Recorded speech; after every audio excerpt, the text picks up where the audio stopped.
تاریخ کا مطالعہ کیا، میں نے تو ہسٹری کی ورگردانی کی کہ پیغمبر کے دور میں 23 مرتبہ ربیع الاول آیا، کوئی جلوس نہیں نکلا۔ حضور اکرم کے بعد صدیق اکبر کا دور خلافت آیا، حضور صدیق کے دور خلافت میں 2 مرتبہ ربیع الاول آیا، کوئی جلوس نہیں نکلا۔ پھر صدیق اکبر کی وفات کے بعد فاروق اعظم کا دور خلافت آیا، فاروق اعظم کے دور خلافت میں 10 مرتبہ ربیع الاول آیا۔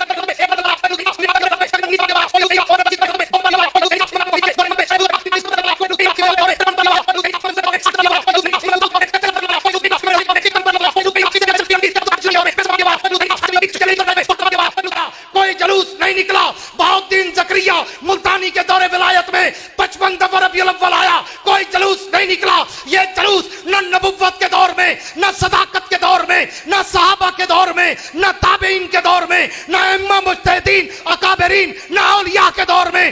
اگر اس میں ہوتا میں اپنا عقیدہ بناتا، جب نبوت میں نہیں، صحابہ کے دور میں نہیں، اماموں کے دور میں نہیں، اولیاء کے دور میں نہیں، تو یہ ابو بکر صدیق کے زمانے میں ربیع الاول 2 مرتبہ آیا، ابو بکر صدیق نے میلاد النبی نہیں منایا۔ حضرت عمر کے زمانے میں 10 مرتبہ ربیع الاول شریف کا مہینہ آیا، انہوں نے نہیں منایا۔ حضرت عثمان غنی کے زمانے میں 12 مرتبہ آیا، انہوں نے نہیں منایا۔ حضرت علی کے زمانے میں 5 مرتبہ نہیں منایا۔ اس کا جواب یہ سن لیجئے، ابو بکر صدیق کے زمانے میں ربیع الاول 2 مرتبہ آیا، انہوں نے دونوں مرتبہ منع نہیں کیا۔ یہ پہلا جواب ہے نا، سیدھا تو جواب یہی ہے۔ فاروق اعظم کے زمانے میں 10 مرتبہ ربیع الاول آیا، 10 سال میں ایک بار بھی منع نہیں کیا۔ حضرت عثمان غنی کے زمانے میں 12 مرتبہ ربیع الاول آیا، انہوں نے 12 سال میں ایک بار بھی منع نہیں کیا۔ ان جاہلوں کو یہی نہیں پتا، حضرت امام ابن حجر عسقلانی، اس کو اسقلانی بھی پڑھتے ہیں کچھ لوگ، دونوں طرح صحیح ہے، امام ابن حجر عسقلانی یا اسقلانی رضی اللہ تعالیٰ عنہ، جن کو غیر مقلد بھی مانتے ہیں، میں خدا کی قسم چیلنج سے کہہ رہا ہوں یہ کتابیں پڑھتے ہی نہیں یہ لوگ۔ ان کا ملا جو پڑھا دیتا ہے وہی اسلام ہے ان کے لیے، خود ساتھی کوئی مطالعہ نہیں، 0 سناٹا۔ وہ غیر مقلد بول کے بخاری میں، اس سے پوچھا بخاری لا تو لاتا اردو والی، ابے عربی لانا، جاہل ہو، تیرے ملا کی لکھی ہوئی ہے، جو غلط سلاد اٹھ پٹانگ لکھ دیا وہی مان لیا تو نے، وہی بخاری ہو گئی۔ امام بخاری نے اردو میں لکھا تھا کہ بخاری اوریجنل لا تو بات ہوں گی، تو یہ پڑھتے پڑھاتے نہیں جو ان کا ملا بتا دے بس۔ تو اب امام ابن حجر عسقلانی فتح الباری شرح البخاری میں بدعت کی تعریف کرتے ہوئے کہتے ہیں کہ بدعت وہ کام ہے جس کی اصل نہ پائی جائے اور جس سے سنت مٹی ہو۔ یہی تعریف ابن تیمیہ نے مجموع الفتاوی میں کیا، اور اس کے بعد فرماتے کہ صحابہ کا اور رسول اللہ کا کوئی کام نہ کرنا، یہ تعریف سنیے خاص، رسول اللہ کا اور صحابہ کا کوئی کام نہ کرنا ناجائز کی دلیل نہیں ہے، منع کرنا ناجائز کی دلیل ہوگا۔ یعنی حضور نے اگر نہیں کیا تو دلیل نہیں ہے کہ نہیں کیا تو مطلب وہ ناجائز ہو گیا۔ لیکن بہرحال ابو بکر صدیق نے بھی میلاد منایا، حضرت عمر نے بھی میلاد منایا، عثمان غنی نے بھی منایا، حضرت مولا کائنات علی مرتضی نے بھی منایا، بلکہ خود رسول اللہ نے منایا۔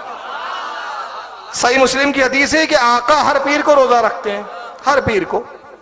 پوچھا کہ یا رسول اللہ آپ پیر کے دن روزہ رکھتے، کبھی کسی ہفتے کے پیر کو نہیں چھوڑتے؟ فرمایا اسی تاریخ اسی پیر کو میں پیدا ہوا، اسی پیر پہ مجھ پہ پہلی وحی آئی۔ تو نبی نے اپنی میلاد، اپنی پیدائش کے دن کو یاد رکھا کہ نہیں رکھا؟ تو حضور نے سال بھر رکھا، تو ہم کیا خاص ایک دن بھی یاد نہ رکھیں؟ اب آئیے کتاب میں دکھا رہا ہوں، اس کتاب کا نام ہے نعمت القبریٰ، دکھ رہی ہے آپ کو؟ لکھیے امام ابن حجر المکی الحیتمی الشافعی نے، یہ اس دور کے امام ہے جب نہ بریلی پیدا ہوا تھا نہ جب دیوبندی پیدا ہوا تھا۔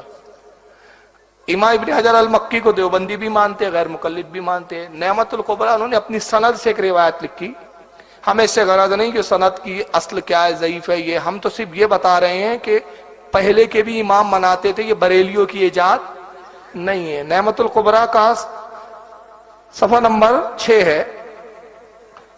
آئیے حضرت امام ابن حجر المکی الحیتمی الشافعی، ترکی سے، استنبول سے کتاب چھپی ہے، کیا لکھتے ہیں؟ فرماتے قال ابو بکر صدیق رضی اللہ عنہ من انفقا درہمن علی قراءۃ مولد النبی صلی اللہ علیہ وسلم کان رفیقی فی الجنہ۔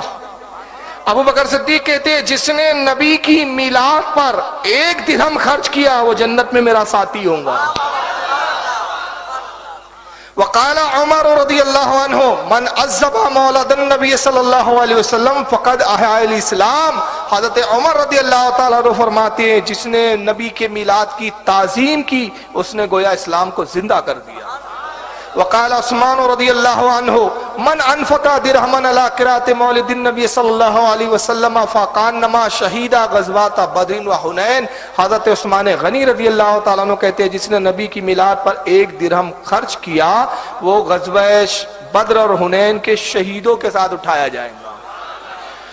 وقال علی رضی اللہ تعالیٰ عنہ وکرم اللہ وجہہ من عظم مولد النبی صلی اللہ علیہ وسلم وکانا سیاہ لقراءتہ لا یخرج من الدنیا الا بالایمان ویدخل الجنت بغیر حساب. حضرت مولا کائنات علی مرتضیٰ فرماتے جس نے نبی کی میلاد پر دل کھول کر خرچ کیا، کنجوسی نہیں کی، دل کھول کر خرچ کیا، وہ دنیا سے ہرگز نہ جائے گا مگر اس حال میں کہ اس کا خاتمہ ایمان پر ہوگا اور جنت میں بغیر حساب و کتاب کے داخل کر دیا جائے گا.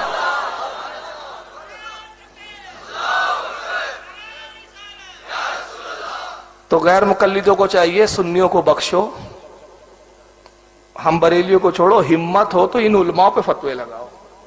اور ان کو خود نہیں پتا ابن تیمیہ کا بیٹا ہے، معاف کیجیے گا محمد ابن عبد الوہاب نجدی کا بیٹا. میں کتاب لایا نہیں، وہ میرے پاس آ گئی، لیکن چونکہ موضوع مجھے بتایا گیا تھا اعلیٰ حضرت تو میں اس حساب سے اپنے ذخیرے لایا ہوں. اب اتنا سارا بوجھ لے کے تو نہیں چل سکتے نا، لیکن میرے پاس کتاب موجود ہے الحمدللہ. وہ کتاب کا نام ہے سیرت الرسول. محمد ابن عبد الوہاب نجدی کا بیٹا ہے جس کا نام ہے عبداللہ ابن محمد ابن عبداللہ. سیرت رسول کتاب لکھی ہے. مزیدار بات یہ کہ دارالسلام والوں نے چھاپا، اہل حدیث نے، سعودیہ کے.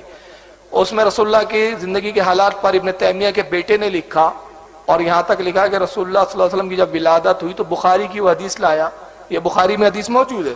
اور بخاری میں ہے کہ حضور کی جب پیدائش ہوئی تو حضور کا چچا تھا ابو لہب جو کفر کی حالت میں مرا.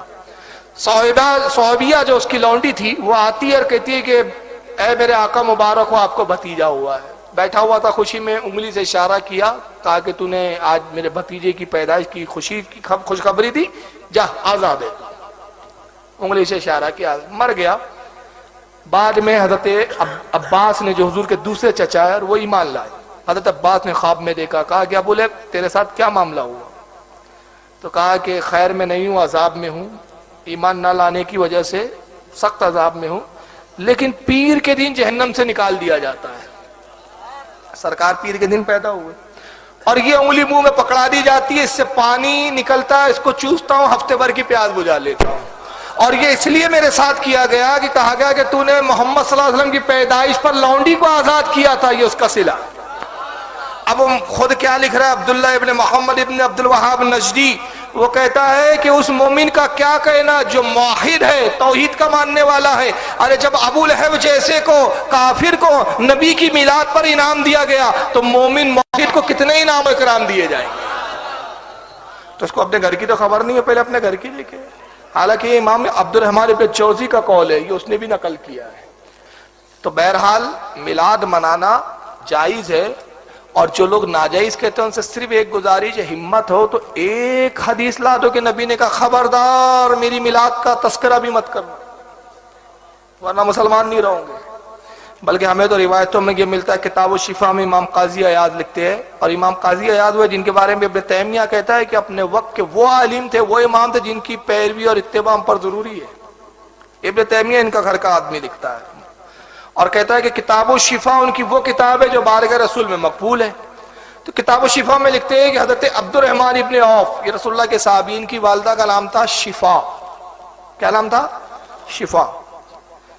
یہ وہ تھی کہ رسول اللہ کی جب پیدائش ہوئی تو حضرت آمنہ کے پاس تھی، دائی کے فرائض انجام دے رہی تھی. بعد میں ایمان لائی. تو عبد الرحمن کہتے ہیں کہ میرے ساتھی، میرے دوست اکثر میرے گھر آتے اور کہتے عبد الرحمن تمہاری والدہ ہے؟ تو میں کہتا ہاں امی گھر پر ہے.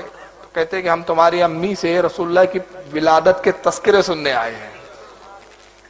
تو عبد الرحمن جاتے کہتے امی جان میرے کچھ دوست آئے اور وہ جاننا چاہتے کہ حضور کی میلاد کے وقت کیا معاملات تھے.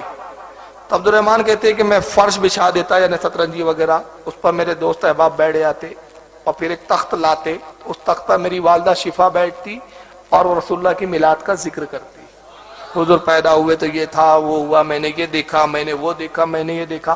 تو اسی کو تو میلاد کہتے ہیں کہ نبی کی پیدائش کا تذکرہ کرنا، اس پر خوشی کا اظہار کرنا. اب یہ عجیب قوم ہے، بیٹا پیدا ہوتا ہے تو خوشی مناتے ہیں، اور رسول پیدا ہوا تو چہرے مرجھا جاتے ہیں ان کے. تب اپنا اپنا نصیب.